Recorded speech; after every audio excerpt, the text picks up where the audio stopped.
കരുതാതിരിക്കുമോ?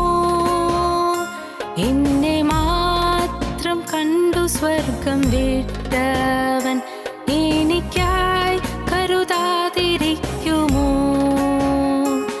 എനിക്കായി സ്വപുത്രനെ തന്നവൻ തൻ കൂടെല്ലാം നൽകാതിരിക്കുമോ? എന്നെ മാത്രം കണ്ടു സ്വർഗം വിട്ടവൻ എനിക്കായി കരുതാതിരിക്കുമോ? ഹല്ലേലൂയ സ്വർഗ്ഗത്തിൽ മുഴങ്ങട്ടെ, ഹല്ലേലൂയ എൻ ഹൃദയത്തിൽ ഉയരട്ടെ. ക്രൂശൻ സ്നേഹം മാത്രം എൻ്റെ ഉള്ളത്തിൽ കീർത്തനമായെന്നും നിലനിൽക്കട്ടെ. ഹല്ലേലൂയ സ്വർഗ്ഗത്തിൽ മുഴങ്ങട്ടെ, ഹല്ലേലൂയ എൻ ഹൃദയത്തിൽ ഉയരട്ടെ. ക്രൂശൻ സ്നേഹം മാത്രം എൻ്റെ ഉള്ളത്തിൽ കീർത്തനമായെന്നും നിലനിൽക്കട്ടെ.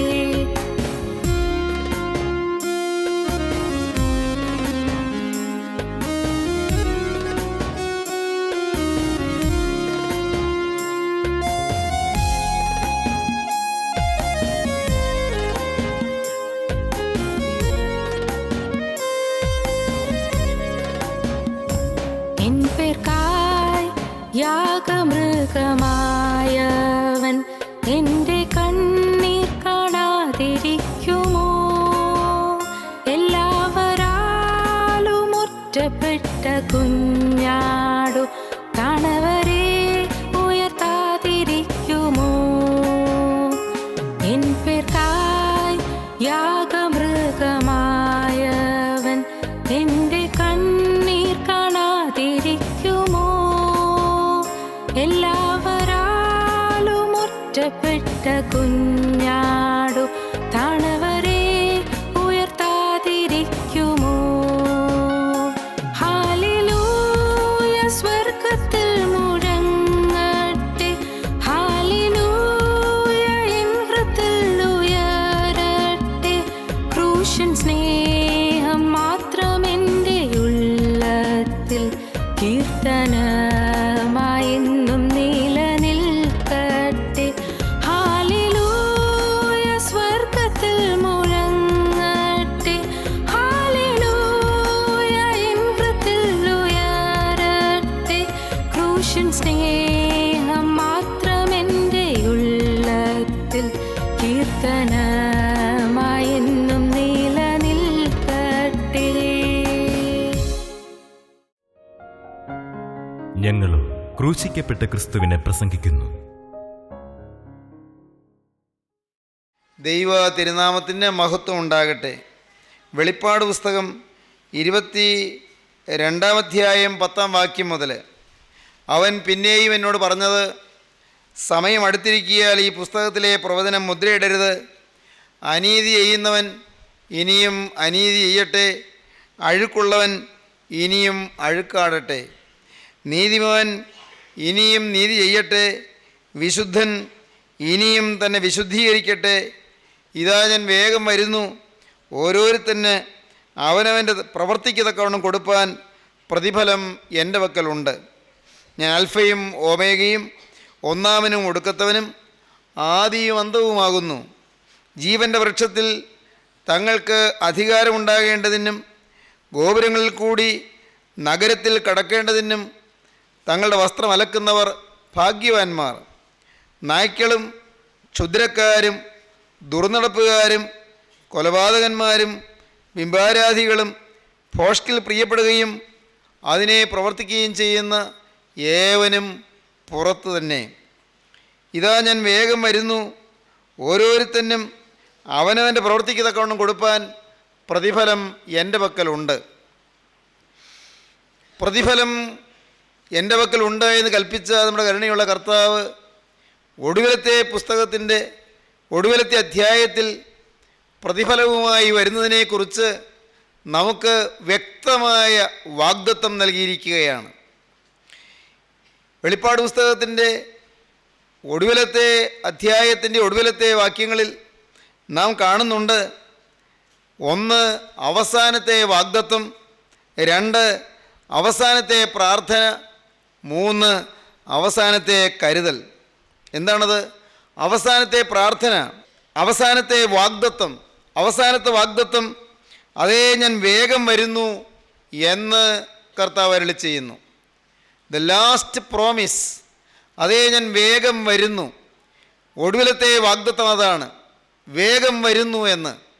ക്രിസ്തു വീണ്ടും വരുന്നു എന്ന വാഗ്ദത്തം. ഞാൻ വേഗം വരുന്നു. ഒടുവിലത്തെ പ്രാർത്ഥന, ആമേൻ കർത്താവായ യേശുവേ വരേണമേ. ഒടുവിലത്തെ പ്രാർത്ഥന, ലാസ്റ്റ് പ്രേയർ, അവസാനത്തെ പ്രാർത്ഥന. ക്രിസ്തു തരുന്ന അവസാനത്തെ വാഗ്ദത്തം ഞാൻ വേഗം വരുന്നു എന്നാണ്. വിശ്വാസികൾ പ്രാർത്ഥിക്കുന്ന അവസാനത്തെ പ്രാർത്ഥന, കർത്താവേ വേഗം വരേണമേ എന്നാണ്. അപ്പോൾ അവസാനത്തെ പ്രൊവിഷൻ, ലാസ്റ്റ് പ്രൊവിഷൻ ദൈവം നമുക്ക് തരികയാണ്. കർത്താവായ യേശു ക്രിസ്തുവിൻ്റെ കൃപ നിങ്ങളെല്ലാവരോടും കൂടെ ഇരിക്കുമാറാകട്ടെ. ആമേൻ. The last promise, last prayer, last provision. അവസാനത്തെ വാഗ്ദത്തം, യേശു വീണ്ടും വരുന്നുവെന്ന്. അവസാനത്തെ പ്രാർത്ഥന, കർത്താവേ വേഗം വരണമേ എന്ന്. അവസാനത്തെ ദൈവികമായ കരുതൽ, കർത്താവായ യേശുവിൻ്റെ കൃപ നിങ്ങളോടുണ്ടായിരിക്കുമാറാകട്ടെ. ഈ അധ്യായത്തിൽ 12-ാം വാക്യത്തിലാണ് നാം കാണുന്നത്, ഇതാ ഞാൻ വേഗം വരുന്നു, ഓരോരുത്തനും അവനവൻ്റെ പ്രവൃത്തിക്ക് തക്കവണ്ണം കൊടുപ്പാൻ പ്രതിഫലം എൻ്റെ പക്കലുണ്ട്. അതാണ് ഒന്നാമത്തെ പുനരുത്ഥാനം. ഒന്നാമത്തെ പുനരുത്ഥാനത്തിൽ പങ്കുള്ളവൻ ഭാഗ്യവാനും വിശുദ്ധനുമാകുന്നു എന്ന് വെളിപ്പാട് പുസ്തകം 20-ാം അധ്യായത്തിൻ്റെ 6-7 വാക്യങ്ങളിൽ വായിച്ച് ധ്യാനിച്ചത് നിങ്ങൾ ഓർക്കുമായിരിക്കും. ഒന്നാമത്തെ പുനരുത്ഥാനമുണ്ട്, രണ്ടാമത്തെ പുനരുത്ഥാനമുണ്ട്. ഒന്നാമത്തെ പുനരുത്ഥാനത്തിൽ വിശുദ്ധന്മാർ മാത്രമാണ് ഉയർത്തെഴുന്നേൽക്കുന്നത്, വിശ്വാസികൾ മാത്രമാണ് ഉയർത്തെഴുന്നേൽക്കുന്നത്. ക്രിസ്തു ക്രൂസിൽ നേടിത്തന്ന് രക്ഷ അനുഭവിച്ചവർ മാത്രമാണ് ഉയർത്തെഴുന്നേൽക്കുന്നത്. ക്രിസ്തുവിൻ്റെ തിരുരക്തത്താൽ വീണ്ടെടുക്കപ്പെട്ടവർ മാത്രമാണ് ഉയർത്തെഴുന്നേൽക്കുന്നത്. ശരീരപ്രകാരം ജനിച്ചു, ശാരീരിക ജനനം, ജഡീക ജനനം. എന്നാൽ ആത്മാവിൽ ജനിച്ചവർ, ബോൺ അഗെയിൻ എക്സ്പീരിയൻസ് ഉള്ളവർ, വീണ്ടും ജനിച്ചവർ, പുതുജനനം അനുഭവിച്ചവർ, ആത്മാവിൽ ജനിച്ചവർ മാത്രമേ ഒന്നാമത്തെ പുനരുത്ഥാനത്തിൽ പങ്കുള്ളവരായി തീരുകയുള്ളൂ. ഒന്നാമത്തെ പുനരുത്ഥാനത്തിൽ പങ്കുള്ളവനാണ് സ്വർഗ്ഗരാജ്യത്തിൻ്റെ അവകാശം കിട്ടുന്നത്. ഒന്നാമത്തെ പുനരുത്ഥാനത്തിൽ പങ്കുള്ളവനാണ് ഭാഗ്യകരമായ പ്രത്യാശാപൂർവമായ മരണം വരിക്കുന്നത്. അങ്ങനെയുള്ളവർക്ക് മരണം എപ്പോൾ വന്നാലും നിരാശയില്ല. അവർ രക്ഷ അനുഭവിക്കുന്നവരാണ്. അവർ ഈ ഭൂമിയിൽ ജീവിക്കുമ്പോൾ തന്നെ സ്വർഗീയ പൗരത്വം സമ്പാദിച്ചവരാണ്. അവർ സ്വർഗീയ കൃപകൾ അനുഭവിക്കുന്നവരാണ്. ക്രിസ്തുവിൻ്റെ തിരുരക്തം മൂലം ലഭിക്കുന്ന വീണ്ടെടുപ്പിൻ്റെ സൗഭാഗ്യം അനുഭവിക്കുന്നവരാണ്. ക്രിസ്തുവിൻ്റെ തിരുരക്തത്താലുള്ള വീണ്ടെടുപ്പ്, വ്യർത്ഥവും പിതൃപാരമ്പര്യവുമായുള്ള നിങ്ങളുടെ നടപ്പിൽ നിന്ന് നിങ്ങളെ വീണ്ടെടുത്തിരിക്കുന്നത് പൊന്ന് വെള്ളി മുതലായി അഴിഞ്ഞു പോകുന്ന വസ്തുക്കളെ കൊണ്ടല്ല, ക്രിസ്തു എന്ന നിർദോഷവും നിഷ്കളങ്കവുമായ കുഞ്ഞാടിൻ്റെ വിലയേറിയ രക്തം കൊണ്ടത്രേ. ക്രിസ്തു എന്ന നിർദോഷവും നിഷ്കളങ്കവുമായ ദൈവകുഞ്ഞാടിൻ്റെ വിലയേറിയ രക്തം കൊണ്ടാണ് നമ്മെ വീണ്ടെടുത്തിരിക്കുന്നത് എന്ന് അപ്പോസ്തലനായ പത്രോസ് 1-ാമത്തെ ലേഖനത്തിന് 1-ാം അധ്യായത്തിൽ തന്നെ പറയുന്നുണ്ട്. വ്യർത്ഥവും പിതൃപാരമ്പര്യവുമായുള്ള നടപ്പായിരുന്നു നമുക്ക്. ചില ആചാരങ്ങളിൽ കുടുങ്ങിയും ചില അനുഷ്ഠാനങ്ങളിൽ തങ്ങിയും ചില മാമൂലുകളിൽ ഇഴുകിച്ചേർന്നും അങ്ങനെ വ്യർത്ഥമായ ഒരു ജീവിത പദ്ധതികളായിരുന്നു നാം നയിച്ചുകൊണ്ടിരുന്നത്. ആ വ്യർത്ഥമായ വഴികളിൽ നിന്ന് നമ്മെ ക്രിസ്തു വിടുവിച്ചു, വീണ്ടെടുത്തു. നമ്മെ പാപത്തിൻ്റെ ചേറ്റുകുഴിയിൽ നിന്ന് ഉയർത്തിയെടുത്തു. അഗാധമായ പാപക്കയത്തിൽ നമ്മെ കരയേറ്റി ലോകത്തിൻ്റെ ഇമ്പങ്ങളിൽ നിന്നും ലോകത്തിൻ്റെ മോഹങ്ങളിൽ നിന്നും വിമുക്തരാകുവാൻ ക്രിസ്തു നമുക്ക് ഭാഗ്യം തന്നു. അങ്ങനെ നാം രക്ഷയുടെ സന്തോഷമുള്ളവരായി തീർന്നു. രക്ഷയുടെ സന്തോഷം അനുഭവിക്കുന്നവർക്ക് മരണത്തെക്കുറിച്ച് ഭയമില്ല. കാരണം ക്രിസ്തുവിൻ്റെ 2-ാമത്തെ വരവിൽ ഉയർത്തെഴുന്നേൽക്കും. അന്ന് പ്രതിഫലം ലഭിക്കും. അന്ന് ക്രിസ്തുവിൻ്റെ കരങ്ങളിൽ നിന്ന് പ്രതിഫലം സ്വർഗീയ കിരീടങ്ങൾ, വാഴ്വുകൾ ലഭിക്കും. സ്വർഗീയമായ നൽവരങ്ങൾ ലഭിക്കും. പിതാക്കന്മാർ, പൂർവിക പുണ്യപിതാക്കന്മാർ പണ്ട് പാടിയതുപോലെ റൂഹ് ഖുദ്ദീസ പാറക്കലീത്താമിടയുന്ന കിരീടം ശിരസിൽ ചൂടിക്കുന്ന ഏറ്റവും മഹത്വപൂർണമായൊരു അവസരം ഇനിയും വരാൻ പോകുന്നു. യജമാനായ ക്രിസ്തു വീണ്ടും വരും, യജമാനനും വരും. അന്നേരത്ത് ഉണർവുള്ളവരായി മുന്തിരിത്തോപ്പിൽ പണി ചെയ്യുന്നവരായി കാണുന്ന ദാസന്മാർ അത്രേ ധന്യന്മാർ എന്നാണ് വിശുദ്ധ പിതാക്കന്മാർ പാടിയത്. ക്രിസ്തുവിൻ്റെ സഭയാകുന്ന മുന്തിരിത്തോപ്പിൽ, ക്രിസ്തുവിൻ്റെ മഹത്വപൂർണമായ ശുശ്രൂഷയിൽ, ക്രിസ്തുവിനോടുള്ള സഹിത്വത്തിലും സംസർഗത്തിലും കൂട്ടായ്മയിലും ക്രിസ്തുവിനോടുള്ള ഐക്യത്തിലും നിരപ്പിലും ജീവിക്കുന്നവർ, അവർ അന്ന് യജമാനായ ക്രിസ്തു എഴുന്നള്ളി വരുമ്പോൾ ക്രിസ്തുവിൻ്റെ പുനരാഗമനത്തിൽ അവർ ധന്യന്മാരായിരിക്കും, അവർ ഭാഗ്യശാലികളായിരിക്കും. അവരെ പിതാവായ ദൈവം തൻ്റെ സ്വർഗീയ തിരുമേശയിലേക്ക് ആനയിക്കും. അവരെ പുത്രൻ തമ്പുരാൻ സുതൻ അവരെ പരികർമ്മിക്കും, അവരെ ശുശ്രൂഷിക്കും. റൂഹ് ഖുദ്ദീസ പാറക്കലീത്ത, ആശ്വാസപ്രദനായ പരിശുദ്ധാത്മാവ്, ആശ്വാസപ്രദനായ അരൂപി അവരെ കിരീടം ധരിപ്പിക്കും. പരിശുദ്ധാത്മാവും ഇടയുന്ന കിരീടം അവരുടെ ശിരസിൽ ചൂടിക്കും. നാം അത് പാടുന്നുണ്ട്. നമുക്ക് ഒരുമിച്ച് ചേർന്നതൊന്ന് പാടാം. യജമാനൻ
സ്വർഗീയമായ വാഴ്വുകൾ, പ്രതിഫലം ലഭിക്കുമെന്ന്.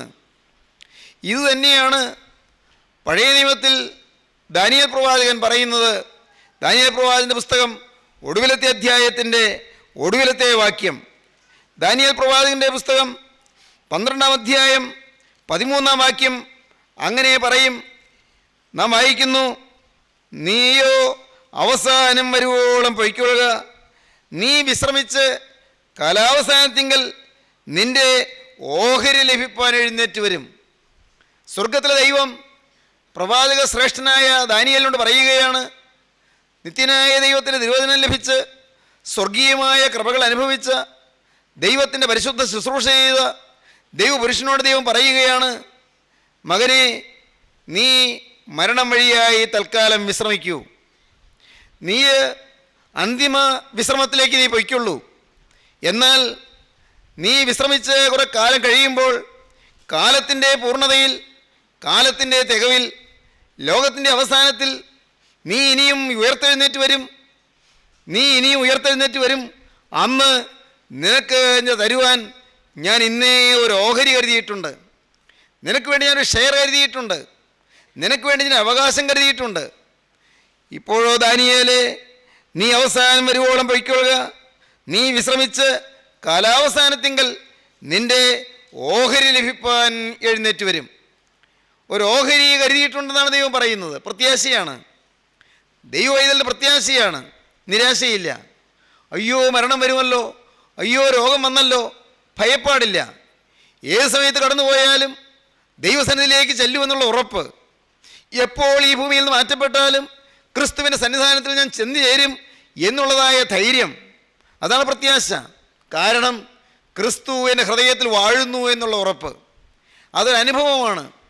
ക്രിസ്തു ഹൃദയത്തിൽ വാഴുന്നുണ്ടെങ്കിൽ, വെളിച്ചം ഉള്ളിലുണ്ടെങ്കിൽ വെളിച്ചത്തിൻ്റെ പ്രവൃത്തികൾ നമ്മിൽ വരും. ക്രിസ്തു നമ്മിലുണ്ടെങ്കിൽ ക്രിസ്തുവിൻ്റെ സ്വഭാവം നമുക്ക് വരും. ക്രിസ്തു നമ്മുടെ ഹൃദയത്തിൽ വസിക്കുന്നുവെങ്കിൽ ക്രിസ്തുവിൻ്റെ ഭാവം നമുക്ക് വരും. നമ്മുടെ ജീവിതത്തിൽ പാപം ഉണ്ടെങ്കിൽ അവിടെ ക്രിസ്തു ഇല്ല.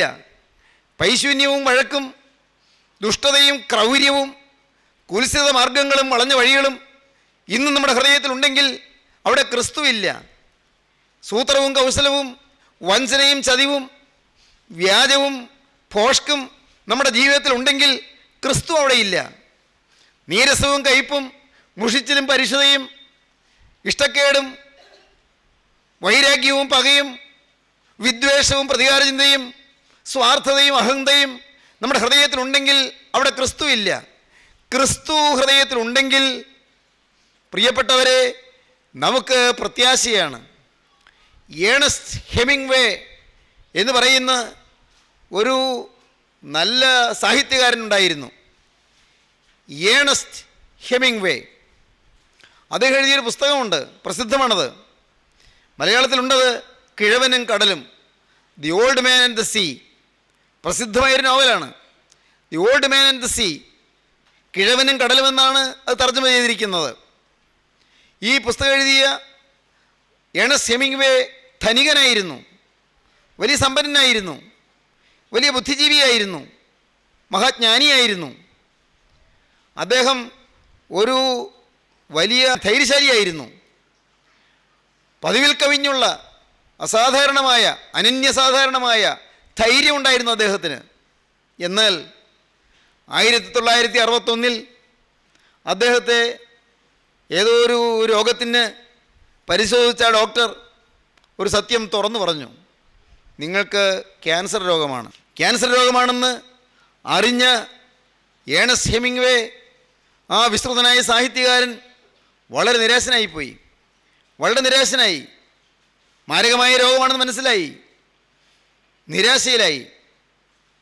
എന്നാൽ പ്രിയപ്പെട്ടവരെ, ആ നിരാശയിൽ അദ്ദേഹം ഒരു സമാധാനത്തിൻ്റെ കണി കണ്ടെത്താനാകാതെ മനസ്സ് വലഞ്ഞ് വിഷമിച്ച് കുറേ കാലം കഴിഞ്ഞു, കുറച്ച് നാളുകൾ കഴിഞ്ഞു, സമാധാനം കിട്ടുന്നില്ല.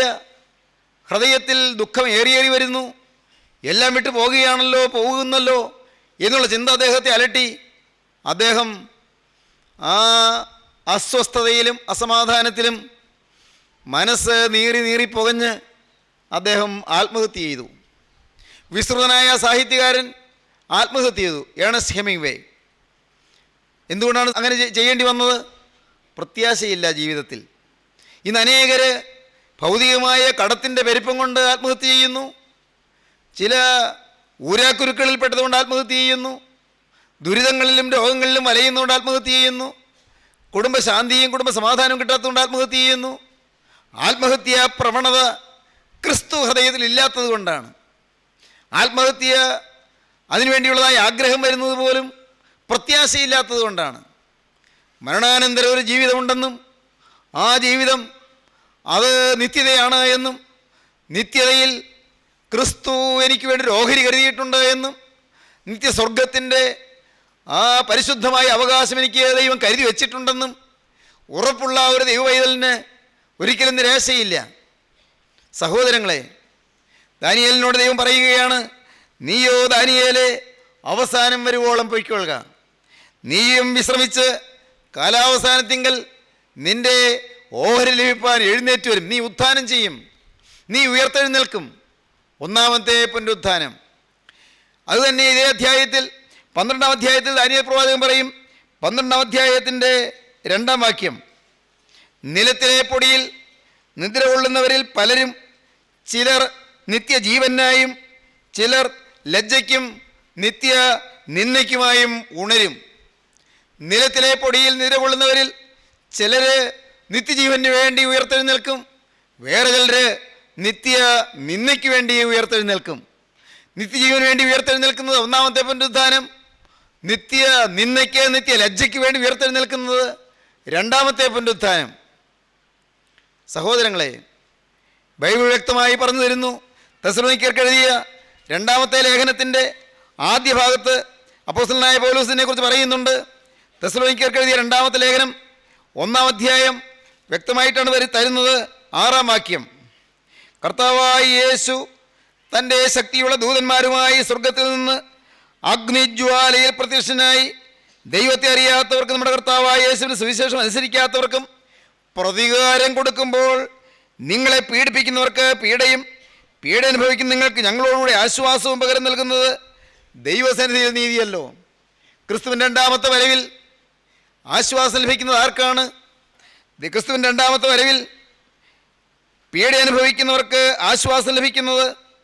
അതിന് കാരണം എന്താണ്?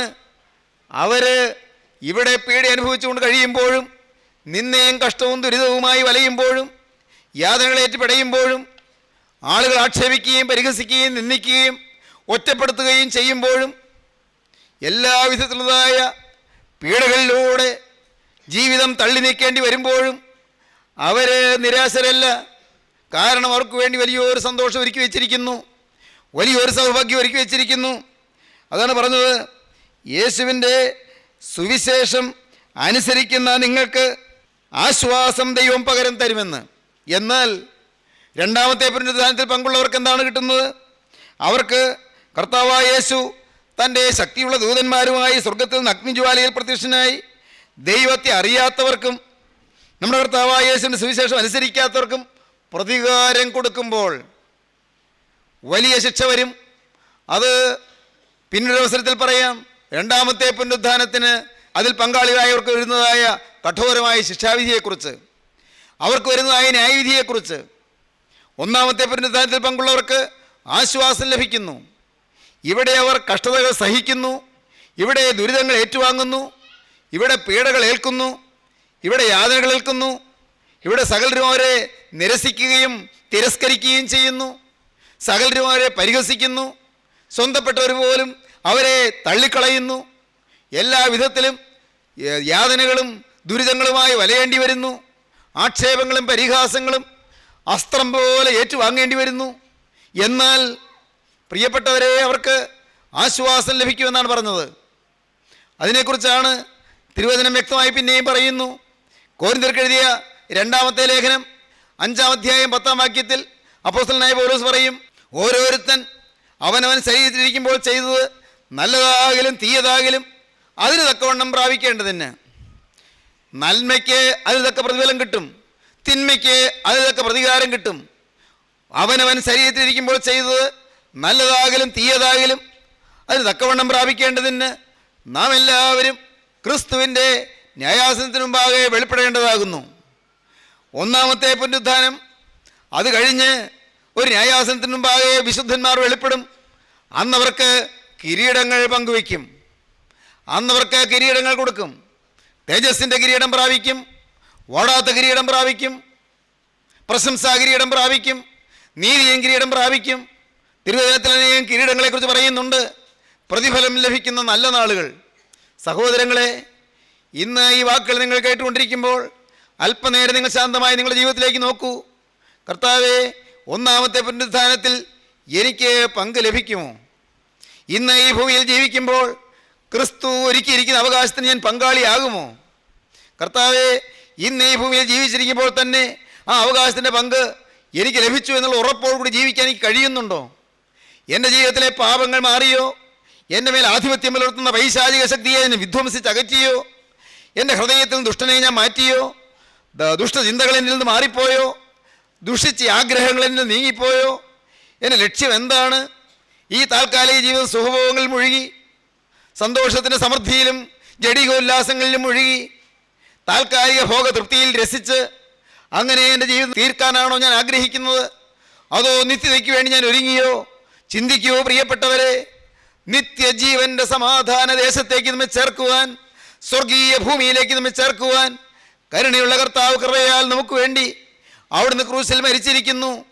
അതുകൊണ്ടാണ് കർത്താവ് ആദ്യം പറഞ്ഞത്, ആദ്യത്തെ പ്രസംഗത്തിൽ പറഞ്ഞത്, ഗിരിപ്രഭാഷണത്തിൽ പറഞ്ഞത്, സൗമ്യതയുള്ള ഭാഗ്യവാന്മാർ, അവർ ഭൂമിയെ അവകാശമാക്കും. ഏത് ഭൂമിയാണ്?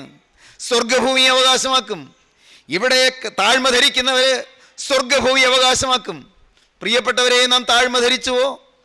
ലാളിത്യം നാം പൂണ്ടുവോ? നമ്മുടെ ജീവിതം ലളിതമോഹനമായോ? നമ്മുടെ ജീവിതം സുഭഗസുന്ദരമായോ? നമ്മുടെ ഹൃദയം സ്വച്ഛസുന്ദരമായോ? നമ്മുടെ ഹൃദയം കഴുകപ്പെട്ടുവോ? നമ്മുടെ ജീവിത വീക്ഷണം ശരിയായോ? ക്രിസ്തുവിൻ്റെ തിരുരക്തത്താൽ പ്രിയപ്പെട്ടവരെ നിങ്ങൾ രക്ഷിക്കപ്പെട്ടുവോ? ക്രിസ്തുവിൻ്റെ തിരുരക്തത്താൽ നിങ്ങൾ വീണ്ടെടുക്കപ്പെട്ടുവോ? ക്രിസ്തുവിൻ്റെ തിരുരക്തത്താൽ നിങ്ങൾ സ്വർഗീയ കൃപകൾ അനുഭവിച്ചുവോ? നിങ്ങളുടെ പാപങ്ങളിൽ നിന്ന് മോചനം പ്രാപിച്ചുവോ? ഇപ്പോൾ തന്നെ നിങ്ങളൊന്ന് ചിന്തിക്കൂ. നാഥാ, ഇന്നുവരെ ഞാൻ പാപത്തിന് അടിമയായി ജീവിച്ചു. എൻ്റെ കർത്താവേ, ഇന്നുവരെയും ഞാൻ തിന്മയുടെ അടിമയായി ജീവിച്ചു പോയി. ഇന്നുവരെയും എന്നിൽ നിന്ന് പുറപ്പെട്ടതെല്ലാം തിന്മയുടെ ഫലങ്ങളാണ്. കർത്താവേ, കോപവും വൈരാഗ്യവും എൻ്റെ ഹൃദയത്തിൽ നിന്ന് വന്നുകൊണ്ടിരുന്നു. പലപ്പോഴും ഞാൻ ഉള്ളിൽ കോപം അടക്കിയപ്പോഴും എൻ്റെ ഹൃദയം നീറിപ്പുകഞ്ഞ് കോപിച്ച് പടർന്നുകൊണ്ടിരുന്നു. ഉടയവനെ, എൻ്റെ സ്വഭാവത്തെ നീ മാറ്റണമേ, എൻ്റെ ജീവിതത്തെ നീ മാറ്റണമേ. ദ്രവ്യാഗ്രഹം എനിക്കൊരു കണിയായിരുന്നു. എൻ്റെ ജീവിതത്തെ ദ്രവ്യാഗ്രഹം മൂലം പല ഗതികളിൽ ഞാൻ വീഴാനിടയായി. ലൈംഗിക ആസക്തി മൂലം അശുദ്ധമായ വഴികളിലൂടെ ഞാൻ ചരിച്ചുപോയി. എൻ്റെ ശരീരത്തെ ഞാൻ തിന്മയ്ക്കും അശുദ്ധിക്കും വിട്ടുകൊടുത്തുപോയി. കർത്താവേ, നീ എന്നോട് പൊറുക്കുമോ? നിന്റെ രക്തത്താൽ എന്നെ കഴുകണമേ. ഒന്ന് ഞാനിപ്പോൾ പറയാം, മേലിൽ ഞാൻ പാപമില്ലാതെ ഒരു പുതിയ മനുഷ്യനായി ജീവിക്കും. ഈ തീരുമാനം പ്രിയപ്പെട്ടവരെ നിങ്ങൾ എടുക്കുമെങ്കിൽ ഇപ്പോൾ ക്രിസ്തുവിൻ്റെ തിരുരക്തത്തിൻ്റെ മുദ്ര നിങ്ങൾക്ക് ലഭിക്കും. ഇപ്പോൾ ക്രിസ്തുവിൻ്റെ കരം നിങ്ങളുടെ ശിരസിൽ വരും. ഇപ്പോൾ ക്രിസ്തുവിൻ്റെ കരം നിങ്ങളെ തലോടും. ഈ സമയം തന്നെ അനുഗ്രഹത്തിൻ്റെ കരം നിങ്ങളെ ആശീർവദിക്കും. ഇപ്പോൾ തന്നെ ക്രിസ്തുവിൻ്റെ വാഴ്വ് നിങ്ങൾക്ക് ലഭിക്കും. ക്രിസ്തുവിൻ്റെ തിരുരക്തത്തിൻ്റെ മുദ്ര നിങ്ങളുടെ മേൽ അണിയിക്കും. ഇപ്പോൾ തന്നെ സ്വർഗീയ അവകാശം നിങ്ങൾക്ക് പ്രാപിക്കാം. നമുക്ക് സമർപ്പിക്കാം. കരുണയുള്ള കർത്താവേ, അവിടുത്തെ ജീവദായകമായ തിരുവഴികൾക്കായി ഞങ്ങൾ നിന്നെ സ്തുതിക്കുന്നു. അവിടുത്തെ സ്വർഗീയ വചനങ്ങൾക്കായി ഞങ്ങൾ നിന്നെ സ്തോത്രം ചെയ്യുന്നു. ഈ വചനങ്ങളുടെ എല്ലാവരെയും അവിടുന്ന് അനുഗ്രഹിക്കണമേ. എല്ലാവരുടെ മേലും അവിടെ തൃക്കരം വയ്ക്കണമേ. തീരുമാനമെടുത്തവരെ അവിടെ തിരുരക്തത്താൽ മുദ്രയിട്ട് വേർതിരിക്കണമേ. കർത്താവേ, ഒന്നാമത്തെ പുനരുദ്ധാനത്തിൽ പങ്കുള്ളവരാകുവാനുള്ള സൗഭാഗ്യം എല്ലാവർക്കും നൽകണമേ. ഓരോരുത്തരുടെയും മേൽ അവകാശം പറയുന്ന പൈശാചിക ശക്തിയെ മാറ്റുവാനുള്ള സ്വർഗീയമായ വെളിവും പ്രകാശവും നിന്റെ മക്കൾക്ക് നൽകണമേ. എല്ലാവരെയും അനുഗ്രഹിക്കണമേ. കുടുംബസമാധാനം നൽകണമേ. രോഗബാധകൾ മാറ്റണമേ. പൈശാചിക ബന്ധങ്ങൾ അഴിക്കണമേ. എല്ലാ നന്മകളാലും എല്ലാവരെയും അലങ്കരിക്കണമേ. യേശുക്രിസ്തുവിന്റെ ജയകരമായ നാമത്തിൽ തന്നെ. ആമീൻ. ഹല്ലേലൂയ.